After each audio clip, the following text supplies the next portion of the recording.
Hello dear viewers, here is a simple tip. You see how my onions just came up just from a simple double duck, and we got this amazing harvest of onions. This is quite impressive, and we encourage everybody at least to have a multiple or vegetable varieties on your garden, so as you can have so many yields on your garden. You see, when you have multiple harvests or multiple varieties of vegetables on your garden, you have sukuma wiki, you have cabbage, you have spinach, and when you got a customer, or if a customer comes and he finds that you're out of sukuma wiki, then he or she will have to opt for sukuma wiki or any other crop than coming for just one variety. And when you don't have it, then you can't get that money. It means you will have to go with that money, which is not our target.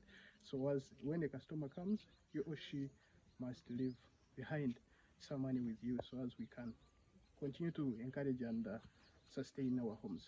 Let's go together. At least a home or a kitchen garden can help you. Together we can. Don't forget to subscribe.